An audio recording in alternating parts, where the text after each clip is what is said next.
ব্যাটিংয়ে নেমে তৃতীয় ইনিংসেও শুরুটা নড়বড়ে ছিল টাইগারদের। তৃতীয় ওভারে মিচেল স্টার্কের জোড়া আঘাত, ওপেনার সাদমান ইসলাম 1 রানে আউট।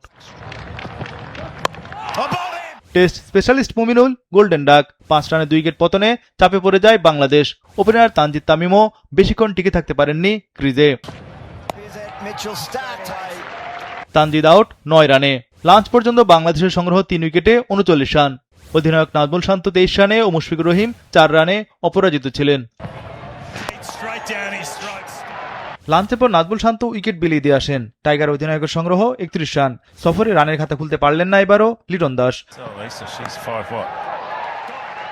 টানা 3 ইনিংসে শূন্যতে আউট কিপার ব্যাটার। 63 রানে 5 উইকেট হারিয়ে ব্যাটিং বিপর্যয়ে টাইগাররা। এরপর অজি অধিনায়ক প্যাট কামিন্সে আরও 2 উইকেট পতন। মেহেদী মিরাজ 1 ও হাসান মাহমুদ 2 রানে আউট। 70 রানে 7 উইকেট হারায় বাংলাদেশ। ইনিংস হার এড়াতে তখনও বাংলাদেশের দরকার আরও 77 রান।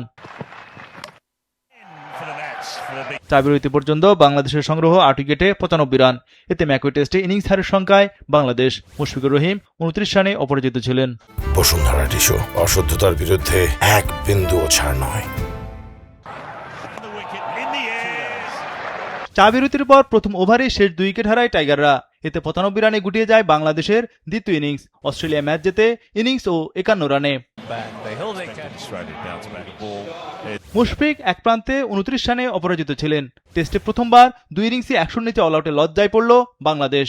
তবে সিরিজ শেষ হল 1-1 সমতায়। এর আগে 8 উইকেটে 165 রান নিয়ে ব্যাটিংয়ে নামে অস্ট্রেলিয়া। গ্রিন ও লায়ন দ্বিতীয় দিনে যোগ করেন আরও 21 রান। অবশেষে শরীফুলের ম্যাজিকে ভাঙল এই জুটি।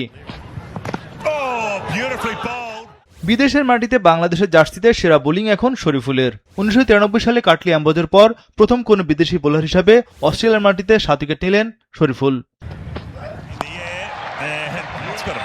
তবু অজিরা লিড নিল 150 ছুঁই। নাথান লায়ন 32 রানে অপরাজিত ছিলেন। এতে 210 রানে প্রথম ইনিংস থামে স্বাগতিকদের। 146 রানের লিড আদায় করে অস্ট্রেলিয়া।